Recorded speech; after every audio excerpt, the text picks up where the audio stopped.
Bonjour à tous et à toutes et bienvenue dans cet épisode du podcast Pourquoi tu lis. Je m'appelle Célie Adamzik, je suis bibliothérapeute et dans mon métier, je vous accompagne à aller mieux grâce aux livres et à l'écriture. Dans ce podcast, j'interroge mes invités pour savoir quel rapport ils entretiennent intimement avec la lecture et l'écriture. Et aujourd'hui, j'ai la joie d'accueillir Bérénice. Bonjour Bérénice. Bonjour. Donc Bérénice, tu as un compte Instagram qui s'appelle Les Chroniques de B. Oui, c'est ça. Dans ton compte Instagram, il y a beaucoup de choses. Moi, je t'ai connue, je vais te raconter un petit peu comment je t'ai connue et comment j'ai commencé à te suivre. Donc, c'était il y a quand même quelques années maintenant. Tu as un compte Instagram qui parle de mode. Mm-hmm. Et ce que tu fais encore un petit peu, moins, mais c'est des photos avec ton amie qui s'appelle Clémentine. Exactement, oui, c'est ça. Et sur ces photos, vous portiez les mêmes vêtements, mais avec des tailles différentes. Mm. Et ça a été vraiment un coup de cœur pour moi, parce que c'était la première fois que je voyais ça sur Instagram. En plus, en regardant toutes tes photos, il y a énormément de couleurs, il y a beaucoup de styles. C'est vraiment de la mode pétillante, contemporaine, qui donne envie avec des motifs partout. Et pour moi, ça a été très, très inspirant. Ça a été vraiment une très belle découverte. Donc j'ai commencé à te suivre grâce à ça. Et je continue toujours avec très grand plaisir. En te suivant au fil des années, j'ai découvert que... Alors pour moi, tu fais un peu aussi de ce qu'on appelle du lifestyle. Ouais. C'est-à-dire tu partages beaucoup sur ce que tu fais, tes aventures, alors sur ta vie également. Tu partages beaucoup sur ce que tu aimes. Et puis, de temps en temps, tu partages des confidences. Ce qui rend le compte un peu plus intime. Donc ça, on en reparlera tout à l'heure de l'utilisation que tu as de ce compte Instagram. À côté de ça, à côté de ton compte Chronique de B, tu as aussi un compte de photographe, puisque tu es photographe, donc c'est Les Deux Loups. Exactement, c'est ça. Tu es photographe avec quelqu'un d'autre, hein ? Avec mon mari, ouais, voilà. Antoine. Et ce sont des photos de famille et de mariage ? Ouais, c'est ça. Des très belles photos d'ailleurs que je vous encourage à aller voir, c'est d'une douceur, j'aime beaucoup. Et puis parce que comme tu as également un vrai métier dans la vraie vie, tu es institutrice. C'est ça, exactement. Multicasquette. Donc tu es quelqu'un de bien occupé puisque tu es également maman et tu as beaucoup d'aventures dans ta vie. C'est ça. Ça. Est-ce que la définition que j'ai faite de ton compte Instagram, il est à peu près bien? C'est parfait, moi ça me convient très bien, c'est très gentil d'ailleurs, ça m'a beaucoup touchée. Oui, c'est ça en fait, au départ c'est parti de la mode, j'ai commencé à partager autour de la mode parce que je me suis rendu compte que la mode c'était un moyen pour moi de m'aider à accepter mon corps un peu plus, parce que c'était un moment donné de ma vie où j'avais pris beaucoup de poids. Et du coup, me réapproprier mon corps par la mode, par les vêtements, ça m'a beaucoup aidée. Et d'échanger avec d'autres personnes à ce propos, ça m'a aussi beaucoup apporté.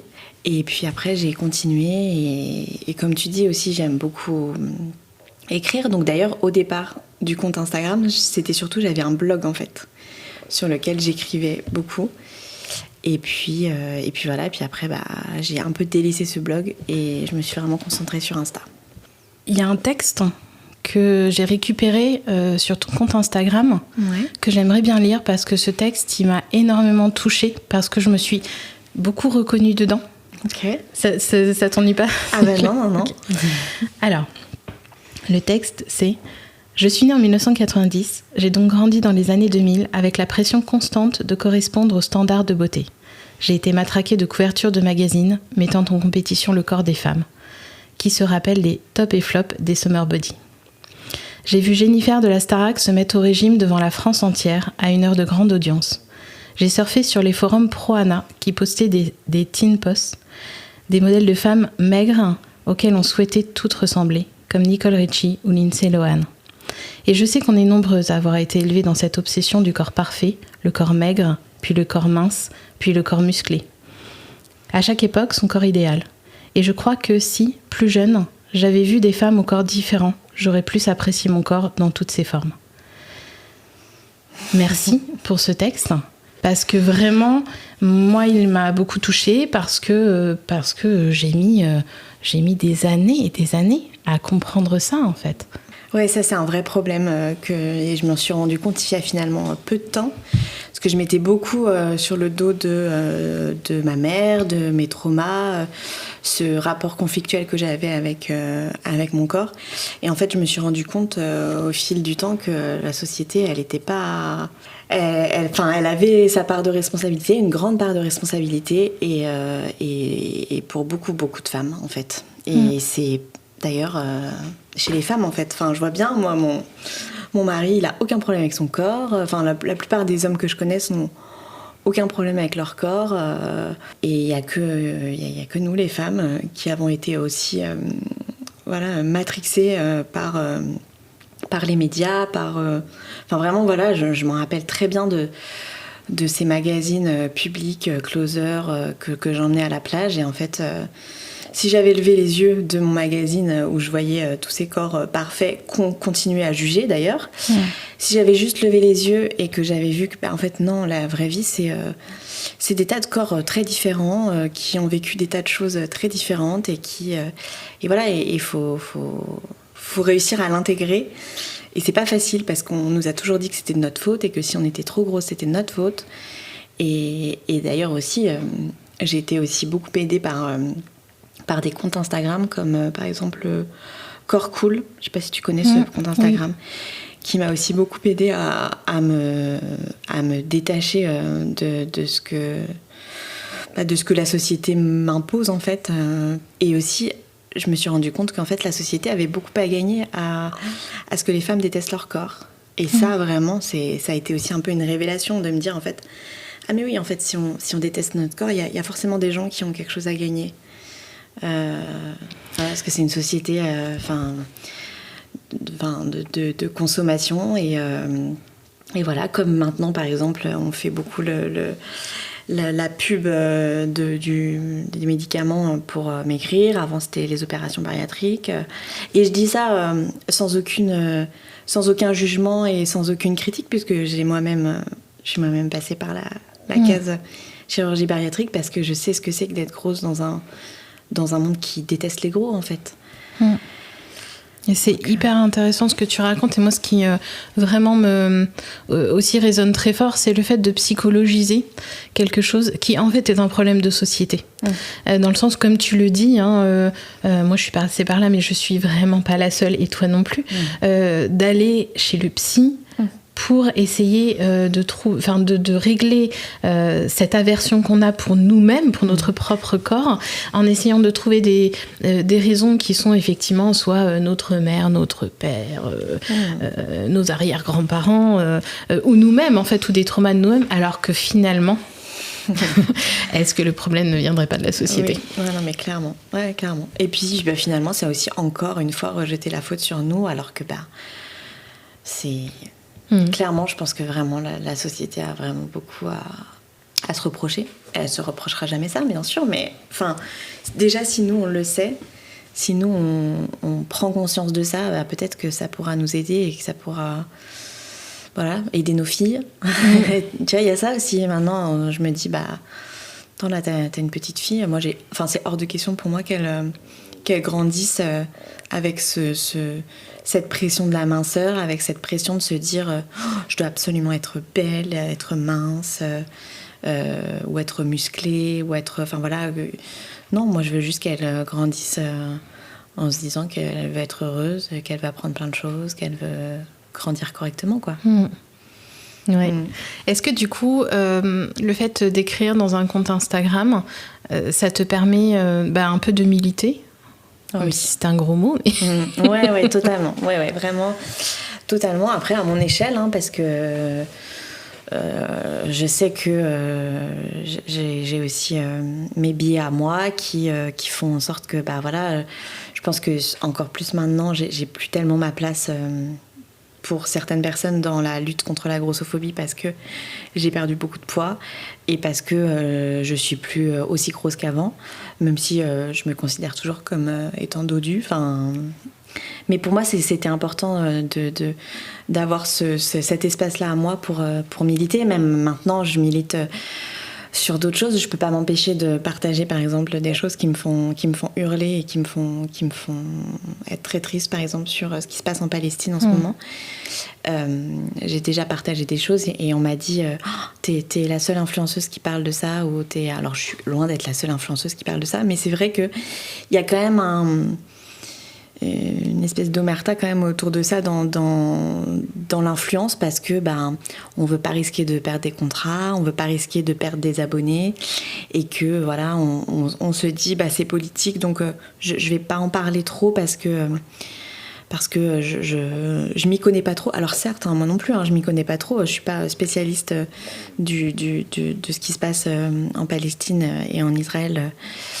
Loin de là, et il y a sûrement des choses qui m'échappent, mais je peux pas m'empêcher de partager quand même sur le génocide, ou sur d'autres sujets qui me font hurler, même si je n'y suis pas forcément confrontée moi-même.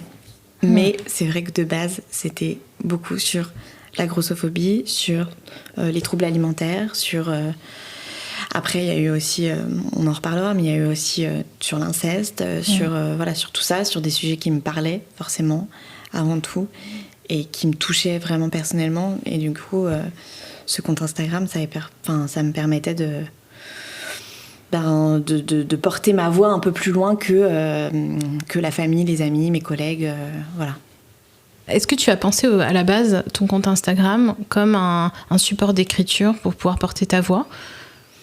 Alors, au départ, c'était vraiment le blog. Où le blog, vraiment, il est toujours ouvert d'ailleurs. Je me demande s'il ne faudrait pas que je fasse un peu de tri, parce que je pense qu'il y a des choses...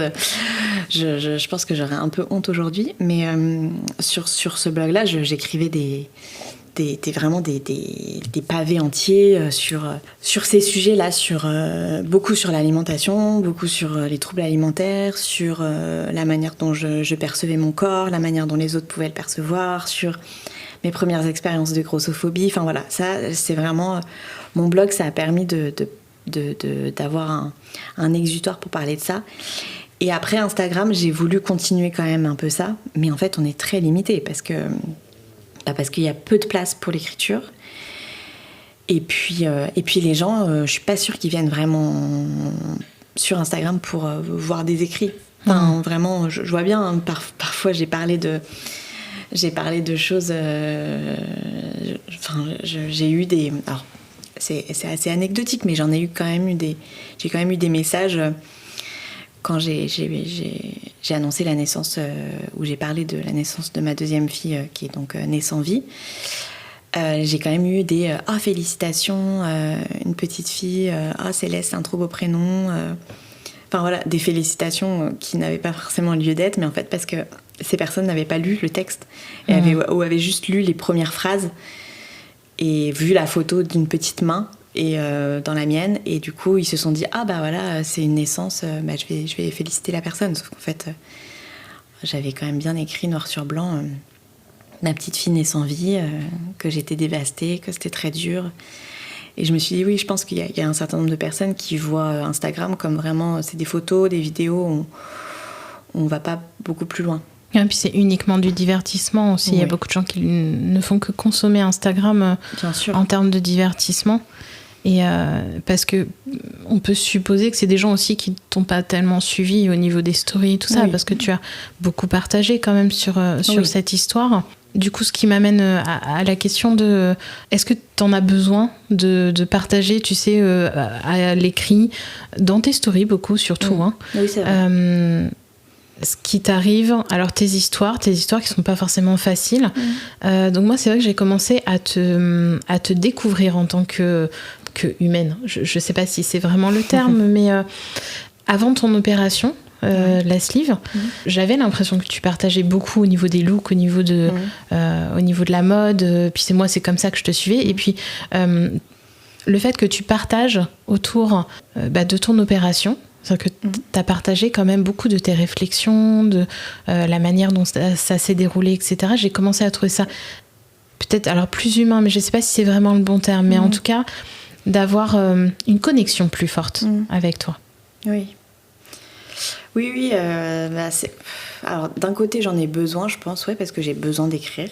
Et je pense que mine de rien, quand on commence à être un peu sur les réseaux, à avoir les retours des gens et tout, je pense que c'est un peu addictif. On a besoin de pas seulement écrire, mais de partager vraiment. Et du coup, d'avoir des retours ou d'avoir des... Voilà. Enfin... Et puis, oui, non, mais si, mais moi, vraiment, l'écriture, c'est quelque chose qui est très important pour moi, vraiment. Même pendant l'avant-opération et l'après-opération, j'ai eu besoin aussi beaucoup d'écrire, d'exprimer vraiment, alors que ce soit par l'écriture, sur Instagram. J'avais commencé aussi un peu une espèce de série de podcasts, entre guillemets, parce que oui, j'avais besoin que les choses s'expriment, j'ai besoin que ça sorte en fait. et Instagram, c'est formidable pour ça, parce que du coup, ça a permis de me laisser m'exprimer sur plein de sujets. Et c'est vrai que j'avais des gens en face qui me répondaient, et je vois bien que ça a bien plu aussi, le fait que je parle de l'opération, pas seulement en mettant des photos avant-après, pas seulement en parlant juste des bénéfices de l'amaigrissement, mais aussi en étant un peu, en prenant un peu le recul, en parlant des aspects positifs, mais aussi des aspects négatifs, et il y en a beaucoup. Et j'avais aussi envie et besoin de parler de cette opération, tout en disant, alors attendez, c'est pas, je renie pas tout ce que j'ai partagé avec vous ces dernières années sur la grossophobie, sur l'importance de pouvoir aimer, accepter son corps tel qu'il est, sur tout ce que la société nous inculque depuis qu'on est enfant sur un corps gros, c'est un corps en mauvaise santé. Ça, pour moi, c'est... je le conçois toujours pas aujourd'hui. Donc, pour moi, j'avais besoin de dire, alors oui, voilà, je me suis fait opérer pour telle et telle raison. Mais c'est pas forcément de gaieté de cœur, et voilà. Oui, puis tu le dis bien aussi, hein, de dire que c'était une décision vraiment personnelle en fonction de ton contexte, et que c'est pas une vérité absolue, et que tu n'as pas du tout milité à aucun moment pour l'opération, et toujours tu es dans la nuance. Donc ce qui est intéressant aussi, hein, avec toi quand tu écris des textes, hein, c'est que tu es toujours dans la nuance. Toujours dans je vous rappelle d'où je vous parle. Et ça, c'est vrai que moi je trouve qu'il y a beaucoup de gens qui oublient ça, en fait, beaucoup d'influenceurs qui oublient ça, c'est-à-dire de remettre aussi dans le contexte. C'est-à-dire que leur vérité, c'est leur vérité, et moi je trouve que ce qui est intéressant avec toi, c'est de redire aussi que ta vérité, elle est dans un contexte bien précis, que oui, tu partages ce contexte avec beaucoup de femmes, mais que n'empêche que c'est ton contexte et ta vérité et tes choix à toi. Et ça, c'est hyper intéressant, si tu veux. En bibliothérapie, on utilise beaucoup les textes pour pouvoir faire un miroir de soi. Mais le fait de laisser une porte comme ça, de dire oui, peut-être qu'on vit la même chose, mais pas tout à fait la même chose, donc vous avez le droit de faire vos propres choix aussi. Et de faire ce qui est le mieux pour vous aussi. Ça, je trouve que c'est une parole que tu portes aussi beaucoup. C'est gentil, parce que c'est vraiment ce que... je détesterais qu'on me dise... je me suis sentie super mal en lisant ton texte, parce que j'ai eu l'impression que j'étais vraiment trop nulle d'être restée grosse et de pas avoir sauté le pas de l'opération. Non, au contraire. Limite au contraire. Moi, j'ai une amie à moi qui était rondelette et qui commençait à être vraiment très mal dans sa peau, et qui m'a dit franchement, je commence vraiment de plus en plus à penser à la chirurgie, et je lui disais, mais attends Bichette, t'es en bonne santé, t'adores manger, t'es hyper sportive, en fait je comprends que tu te sentes pas bien dans ta peau, mais en fait moi j'ai le sentiment, alors après, en plus, là, je suis enceinte, donc je suis en une santé toute relative. Mais moi, j'ai pas le sentiment de me dire « t'es tellement en meilleure santé qu'avant l'opération ». Non.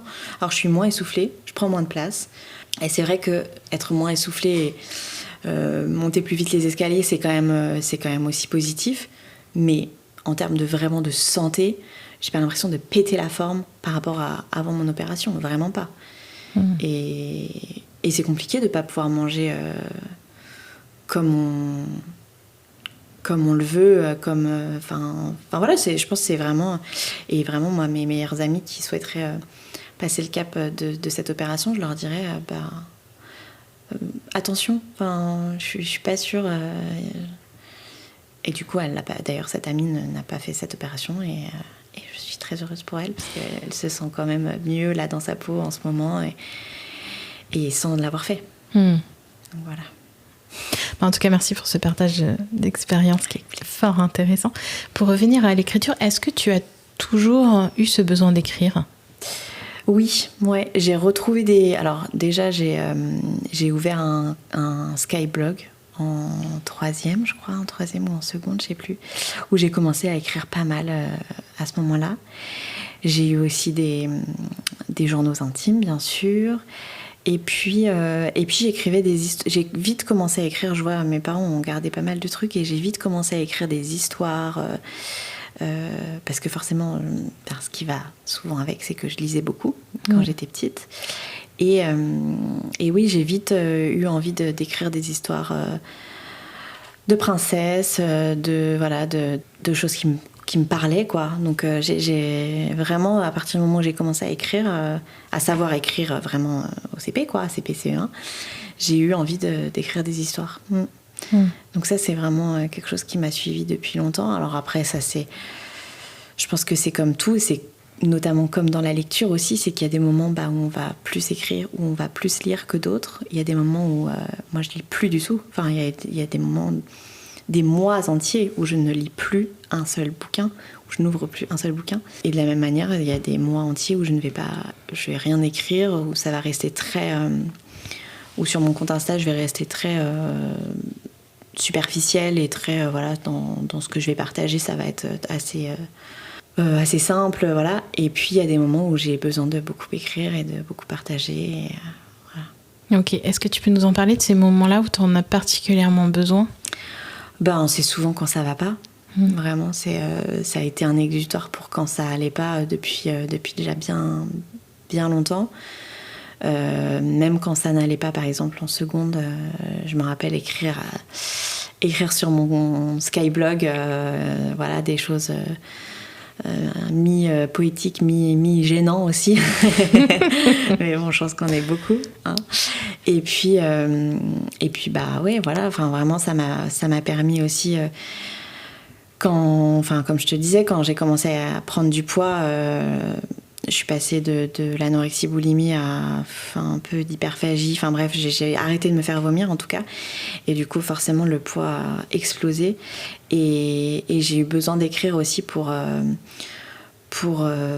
parler de ce que je pouvais ressentir et aussi pour prendre du recul aussi. Pour me dire, peut-être que si je ressens ça, c'est peut-être à cause de tel ou tel biais. Enfin voilà. Et puis forcément, j'ai beaucoup écrit après ma chirurgie et aussi après la naissance de ma deuxième fille née sans vie. J'ai eu besoin d'écrire aussi à ce moment-là pour mettre tous ces sentiments, toutes ces émotions qui me submergeaient et qui étaient trop difficiles à vivre, à gérer. Enfin, tout ça, c'était trop difficile et ça me renvoyait à plein de trucs aussi autour de mon corps et tout. Et du coup, là, j'ai vraiment eu besoin d'écrire à ce moment-là. Ok. Avant d'entamer le questionnement de ton processus vraiment d'écriture, et notamment parce que tu as écrit un livre, donc ça, j'aimerais beaucoup qu'on en parle. Tu as évoqué la lecture. Ouais. Donc j'aimerais bien qu'on parle aussi de la lecture. Ah ouais, alors la lecture, c'est un peu... j'ai un rapport assez bizarre avec... Enfin, bizarre, non, je pense que comme beaucoup de gens, en fait, il y a des moments où je vais dévorer des livres et où ça va me prendre d'un coup et je vais lire un livre par jour, enfin bref, je vais être vraiment à fond dedans. Et il y a des moments qui sont beaucoup plus calmes et où j'ai pas du tout envie de lire et du coup je vais plutôt rester avec nos séries Netflix le soir plutôt que de lire. D'ailleurs, c'est très bizarre, c'est que je lis pas du tout le soir, alors que le soir c'est en général là où on lit. Et non, moi je lis pas le soir, je lis... Alors, il y a eu des des années et des années où je ne lisais que l'été, pendant les vacances. Et puis là, comme voilà, j'étais en congé mat, j'étais en arrêt et tout, ça m'arrivait plus de lire à ce moment-là. Et c'est drôle parce que vraiment, moi, je suis avec mes élèves, je suis à fond dans la lecture. Enfin, faut lire, voilà, je peux parler des écrans aux parents en leur disant, ça peut peut-être être plus intéressant de prendre un livre le soir. Enfin, j'essaye toujours d'ailleurs d'être assez, de pas du tout jamais être dans le jugement par rapport aux écrans et aux parents, parce que franchement, vu la quantité de séries Netflix que je m'enquille, j'ai rien à dire. Mais c'est vrai que je suis quand même, enfin pour moi c'est trop important la lecture et j'aime trop quand mes élèves lisent et ça peut être des BD, ça peut être des lectures documentaires, enfin ça peut être voilà tout ce qu'ils veulent. Mais pour moi, c'est trop important de lire.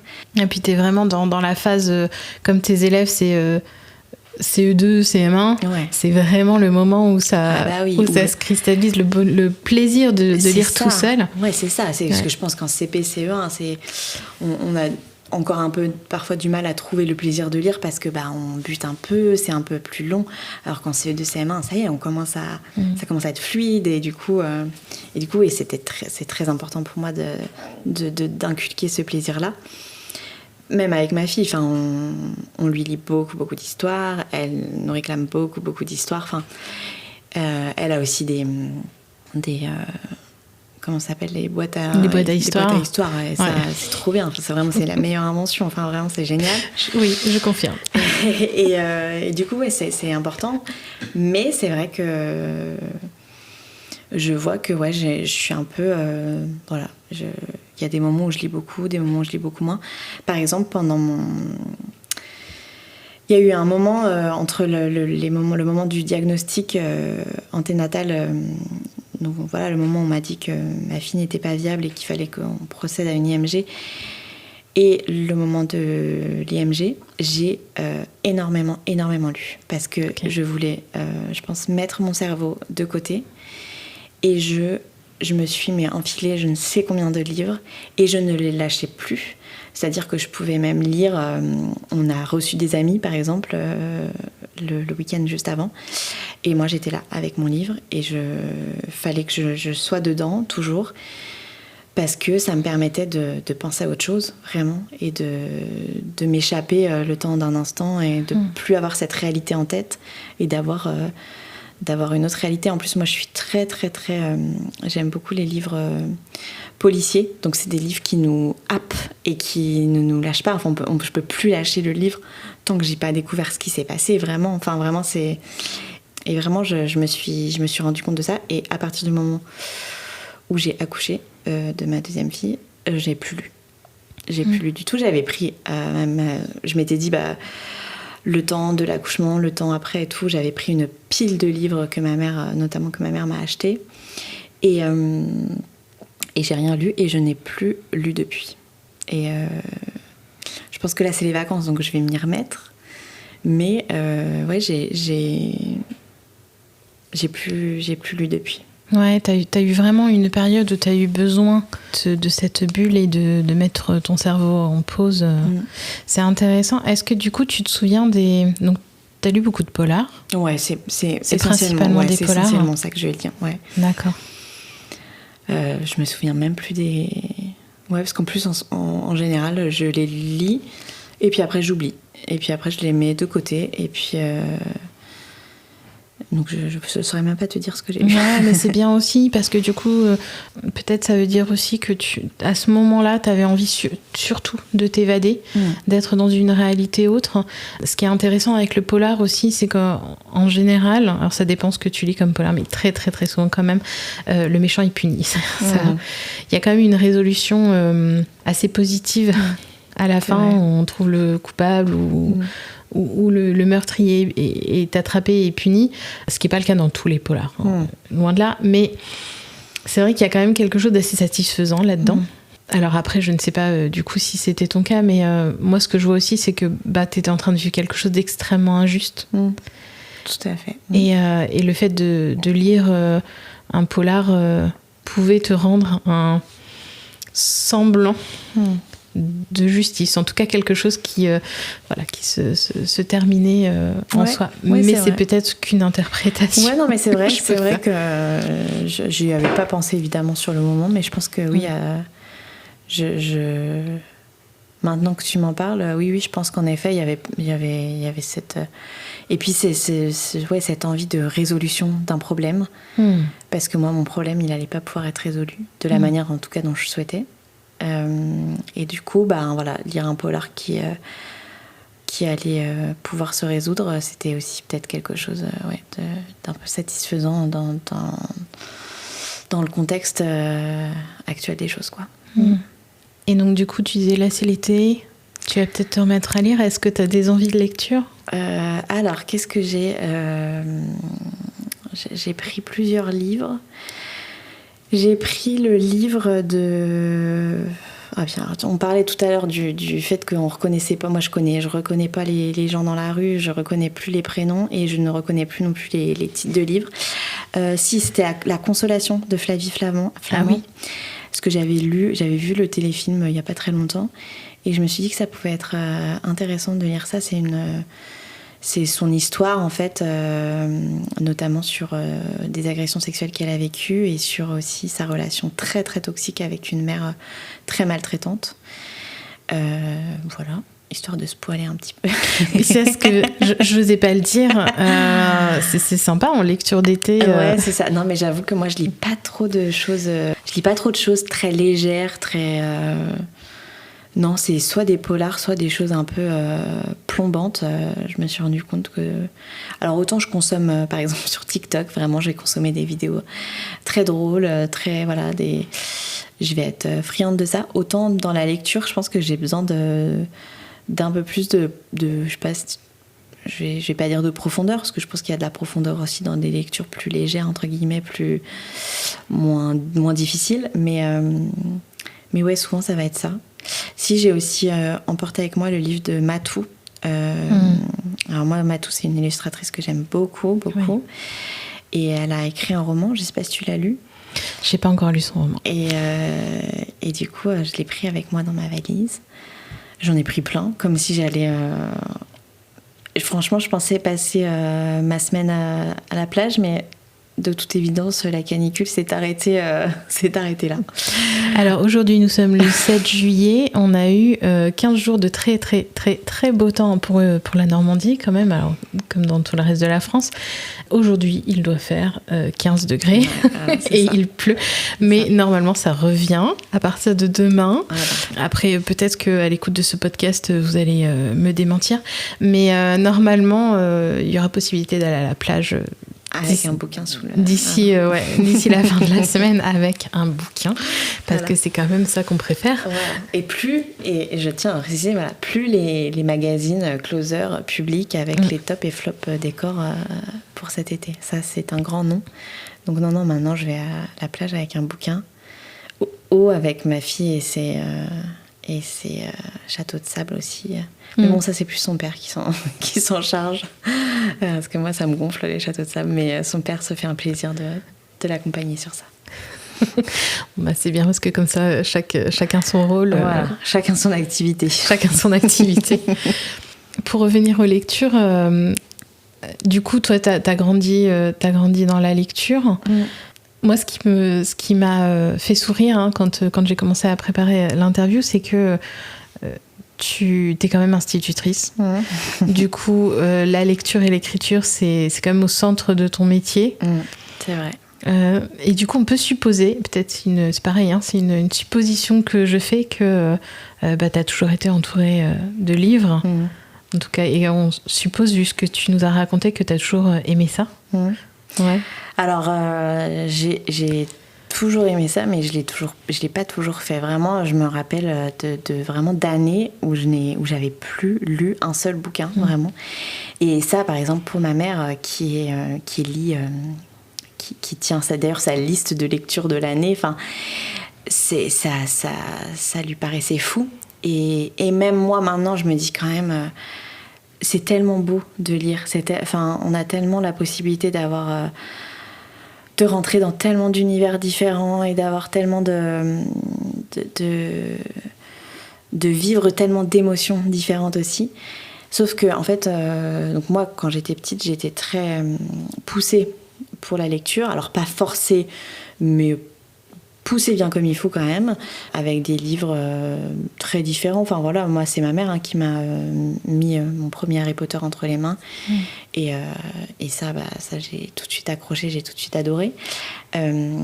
Mais voilà, il y a eu un moment donné où quand je suis partie du domicile familial, j'ai allumé la télé et j'ai mis de côté les livres. Et alors, je pense qu'on est beaucoup comme ça aussi, mais c'est vrai que du coup, j'ai mis un peu de temps à m'y replonger vraiment avec plaisir et à me dire vraiment, c'est important quand même pour mon équilibre aussi, la lecture. Enfin, et puis en plus, moi, j'ai un mari qui lit pas du tout, ou qui lit très peu. Et du coup, c'est vrai que c'est... Alors maintenant qu'on a une petite fille, moi, je m'y remets plus aussi et avec plaisir, et aussi en me disant, tiens, si elle te voit lire aussi, elle va avoir envie de lire, alors que si elle te voit coller devant la télé... Alors après, elle l'entend, quand elle est dans sa chambre, elle entend bien qu'on regarde des séries le soir. Mais je pense que c'est important aussi qu'elle voit qu'on peut lire, et puis qu'on peut lire aussi dans sa tête, seule, et qu'on prend du plaisir à ça, quoi. Ouais, c'est hyper important ce que tu dis. Par rapport aux enfants, en fait, très souvent, moi, j'ai des gens qui viennent me voir en me disant, j'aimerais bien donner l'envie de lire à mon enfant qui est d'âge primaire, mais je sais pas trop comment. Et j'avoue que le meilleur conseil que j'ai à leur donner, c'est mais lisez vous-même, et lisez vous-même avec plaisir et n'importe quand. C'est-à-dire qu'il y a des études qui ont été faites montrant que en fait, de toute façon, les parents éduquent par l'exemple. On a beau dire, en fait, aux enfants, ne fais pas ci, ne fais pas ça, ou il faudrait que tu fasses ça. Si toi, tu le fais pas toi-même, l'enfant a très peu de chances de l'intégrer. Donc, le meilleur conseil, c'est essayer de vous trouver des livres que vous aimez et que vous lisez avec plaisir, et peu importe le type de lecture. Tu vois, on en parlait tout à l'heure. Si c'est de la bande dessinée, c'est merveilleux. Si c'est des mangas, c'est super. C'est des magazines, c'est très bien. Il n'y a pas de problème, mais le fait de pouvoir, en tant qu'adulte, montrer une image de je suis un adulte et je me pose avec un livre dans la journée ou le soir, avec plaisir.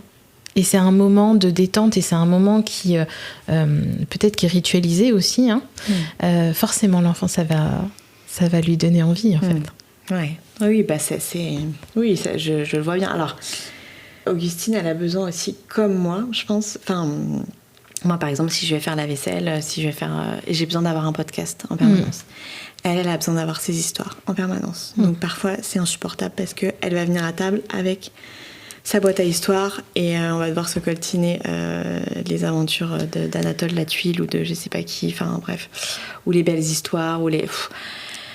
Bon, souvent on dit non, en fait on dit stop, le repas c'est un moment où il n'y a pas d'histoire. Mais je vois bien que c'est sûr que l'exemple pour les enfants c'est trop important. Enfin, d'ailleurs hier, elle a dit oh là là il pleut, punaise de putain. Hein? Et c'était la première fois qu'elle disait ce mot-là, que moi j'utilise énormément le putain. Je l'utilise énormément.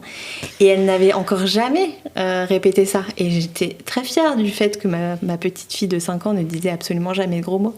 Et alors là, c'est sorti, mais tellement naturellement. Ah, je me suis dit, ah oui, alors ma chérie, ce mot-là que j'utilise très régulièrement, je ne devrais pas l'utiliser et je vais faire attention de ne plus l'utiliser. Mais si tu pouvais ne pas l'utiliser toi non plus, ça m'arrangerait. Oui, les enfants, c'est absolument terrible en tant que miroir de soi, parce que autant on voit aussi ce qu'on peut leur donner en tant que de bons exemples. Et c'est vrai que pour revenir à la lecture, moi j'ai des façons de lire, des façons de m'affaler dans mon fauteuil par exemple, que je vois que mes filles elles font pareil.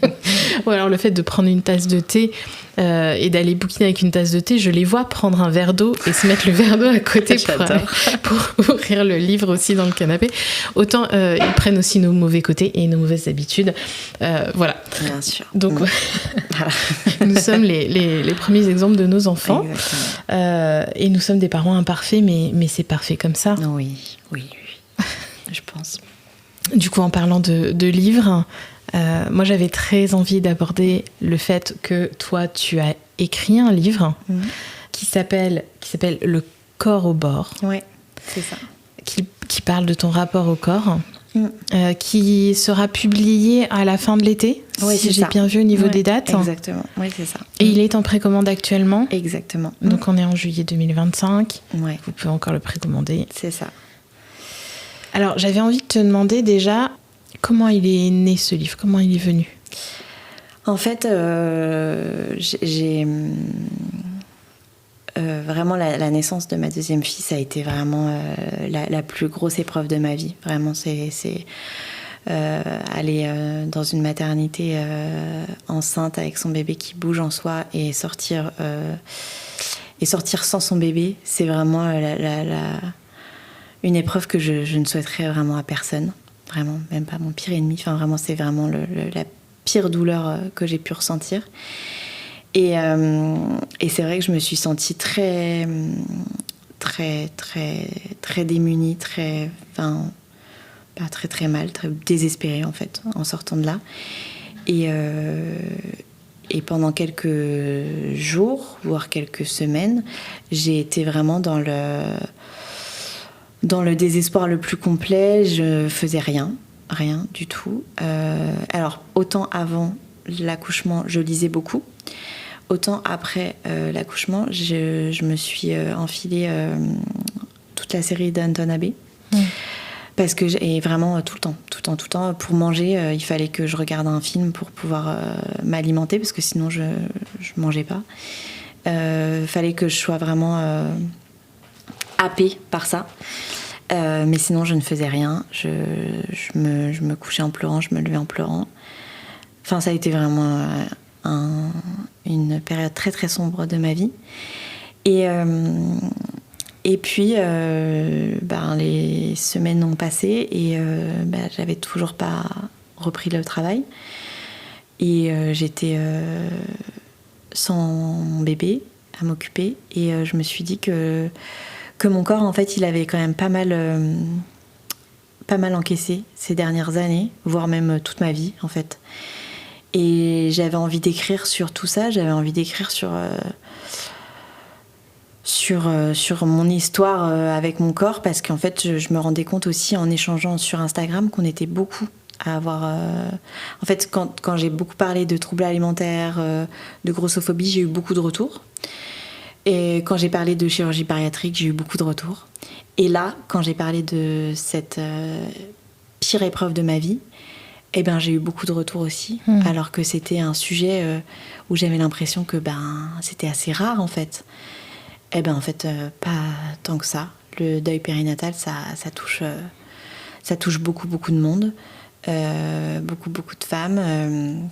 Et du coup, j'avais beaucoup de retours me remerciant d'en parler, parce que c'est un sujet dont on parle peu. Et ça m'a donné l'envie de raconter cette histoire pour que... Alors, pas forcément dans un but uniquement de... J'ai envie de me raconter moi, parce que je m'adore et parce que je pense que les gens devraient entendre plus parler de moi. Non, pas du tout. C'était plus... justement que des personnes puissent soit se retrouver en moi et dans mon histoire, ou soit puissent plus facilement comprendre leurs proches, le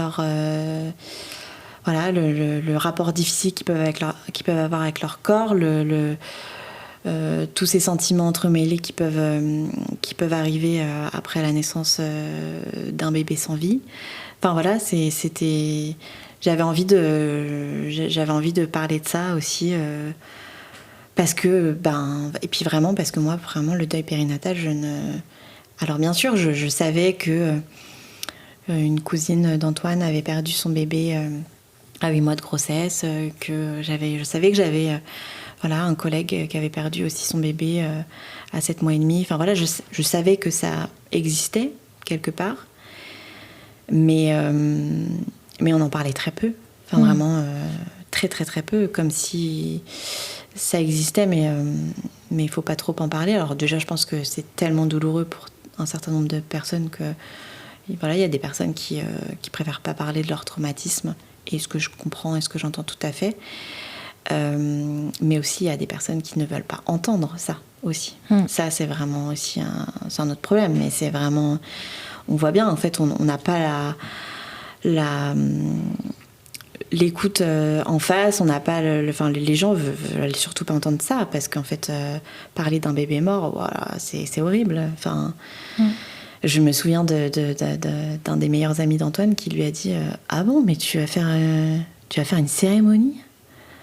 Ben oui, en fait, mon bébé il faisait pratiquement 2 kilos, c'était un bébé, c'était pas...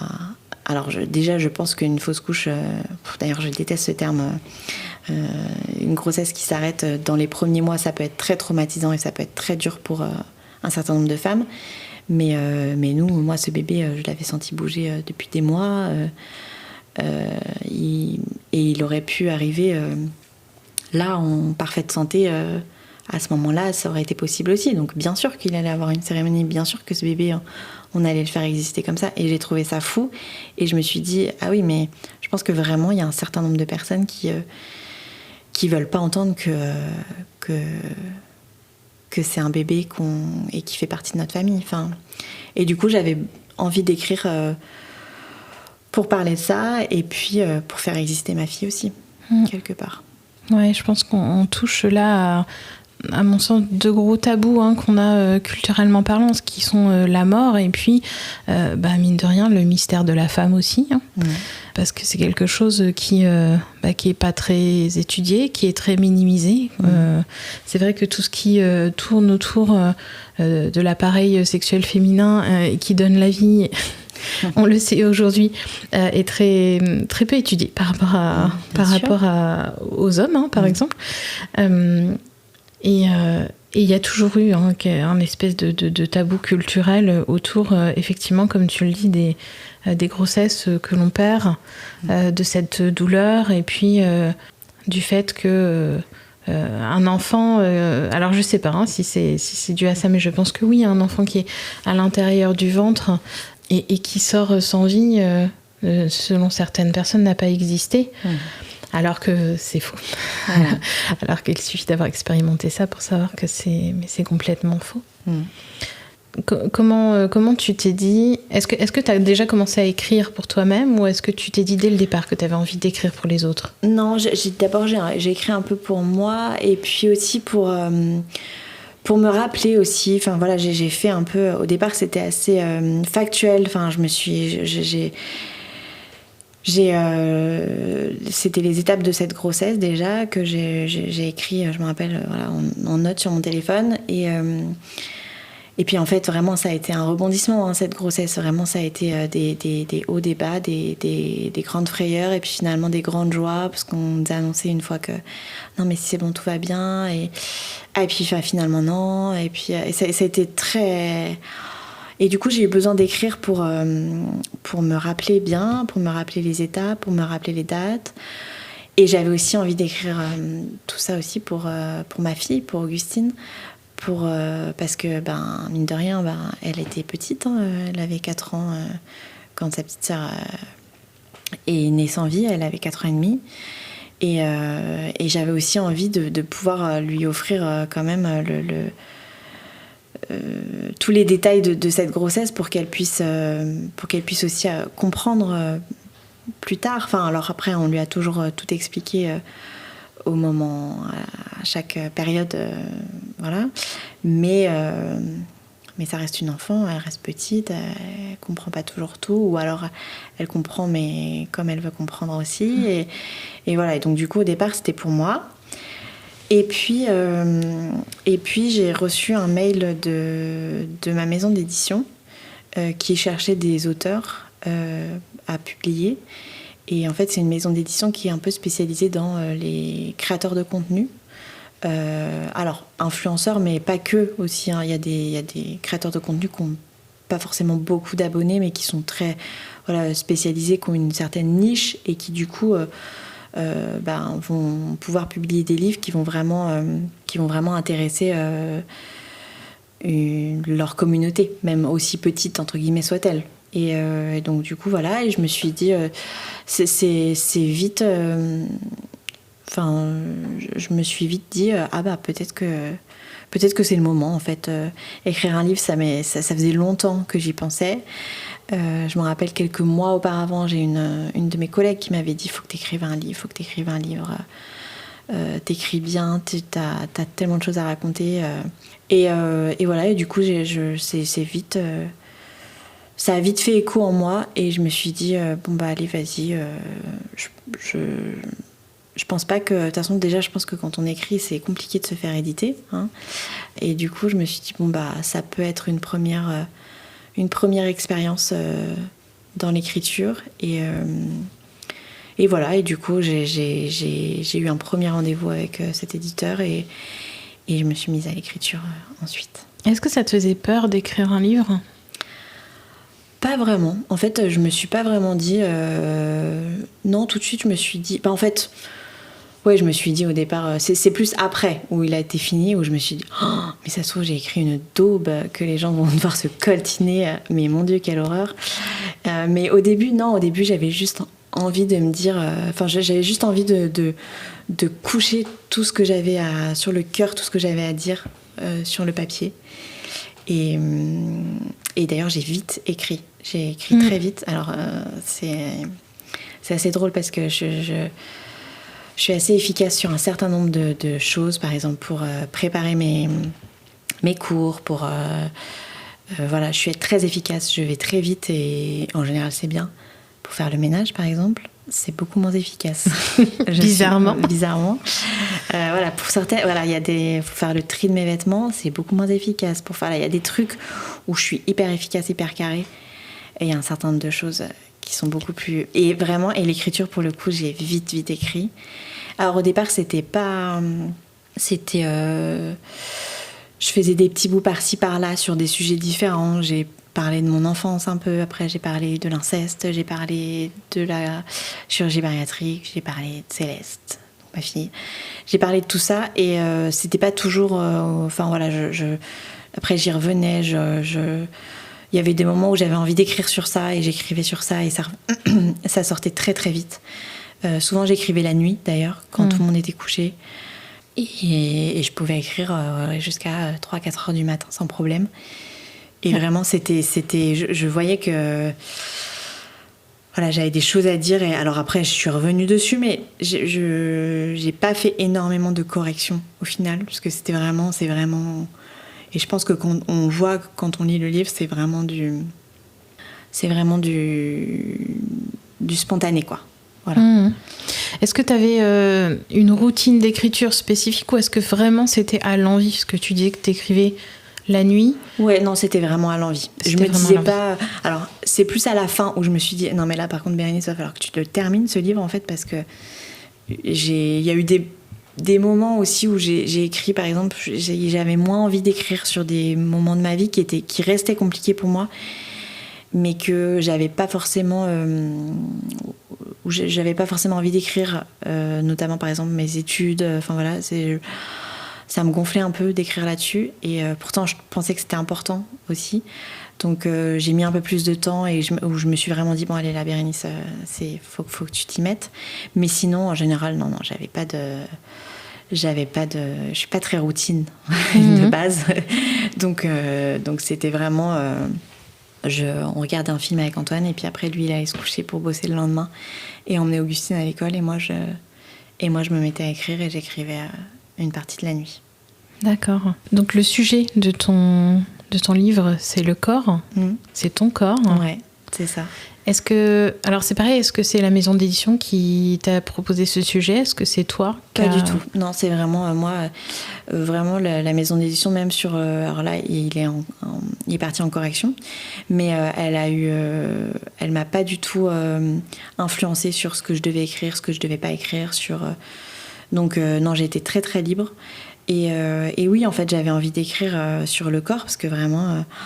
Un jour, je me suis retrouvée aussi dans ma douche et je me suis dit oh là là, mais ce corps, mais il en a. Enfin, vraiment, j'étais là. Ah ouais, non, mais vraiment là, le coup de l'accouchement d'une petite fille qui n'est pas vivante, c'est quand même la cerise sur le gâteau d'une vie compliquée, quoi. Et pourtant, j'ai pas le sentiment d'avoir une vie très difficile, hein, dans le sens où moi j'ai des super parents, j'ai des frères incroyables, j'ai un mari que j'adore, j'ai une petite fille que je considère de manière très objective comme étant parfaite. et vraiment, mais en fait, à un moment donné, je me suis dit, waouh, Bérénice, ton corps, il en a bavé, en fait. Vraiment. Et ça, vraiment, c'était le pompon, quoi. Vraiment, cet accouchement. Cet accouchement, en plus, c'était mon premier accouchement par voie basse, parce que ma première fille est née en césarienne. Et vraiment, je me suis dit, ouais, mais c'est à la fois une très belle expérience et à la fois la pire douleur que j'ai pu ressentir de donner naissance à ma fille sans vie. Enfin, et du coup, je me suis dit, il faut que tu écrives vraiment sur ça, en fait, sur ce corps qu'on a bavé. Et comme tu sais plus ou moins écrire, et comme tu sais que tes écrits parlent souvent à d'autres femmes, ça peut être intéressant qu'elles puissent se retrouver là-dedans, en fait. Et du coup, le fait d'avoir écrit sur ton corps, est-ce que ça t'a permis de te réconcilier avec lui ou d'être un petit peu plus indulgente avec ? Oui, je pense que ça m'a permis en tout cas de comprendre aussi, de refaire la liste un peu de tout ce qu'il a pu endurer.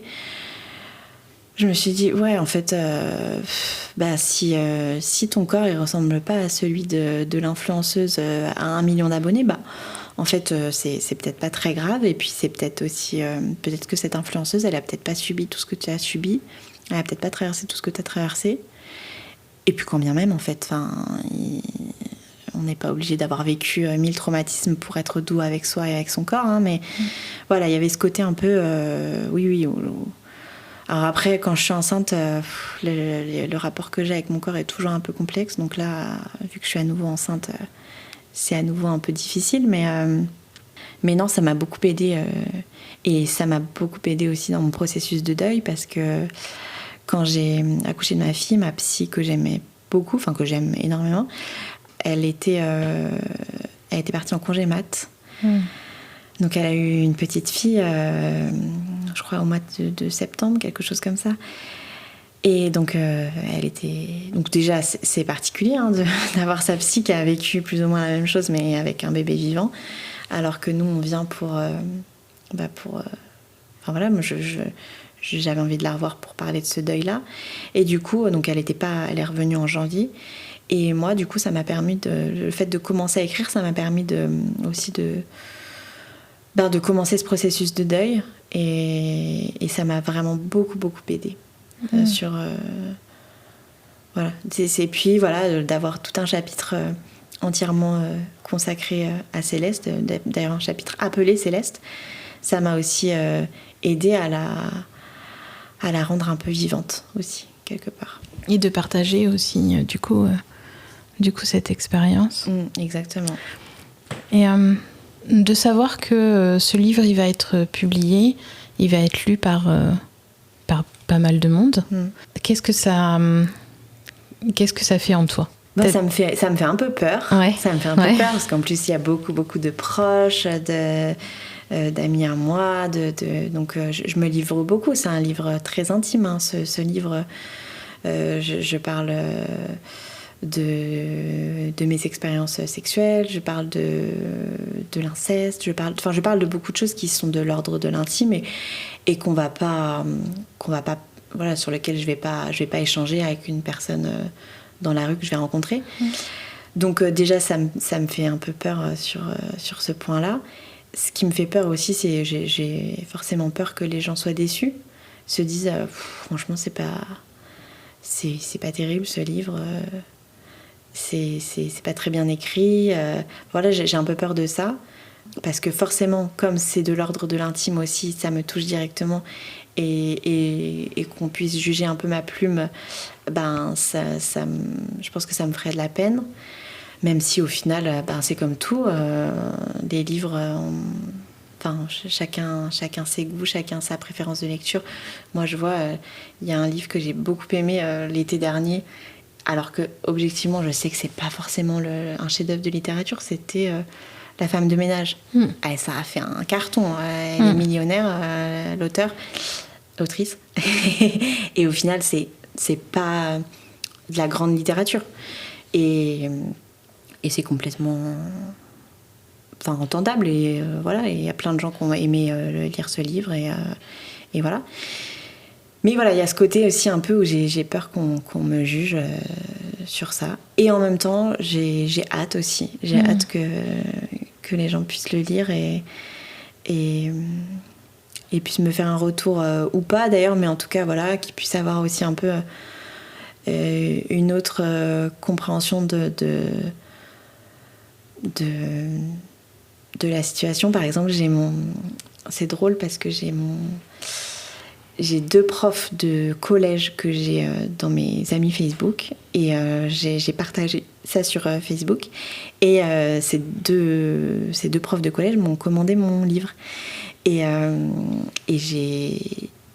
c'est vrai que le collège, c'est le moment aussi où beaucoup de mes troubles alimentaires ont commencé, donc je faisais beaucoup de malaise, j'ai perdu beaucoup de poids à ce moment-là, j'ai été hospitalisée, enfin bref, il y a eu des périodes pas très chouettes, et je me dis, c'est marrant parce qu'ils vont avoir une autre lecture que celle qu'ils ont pu avoir à ce moment-là, ils vont voir les choses peut-être autrement.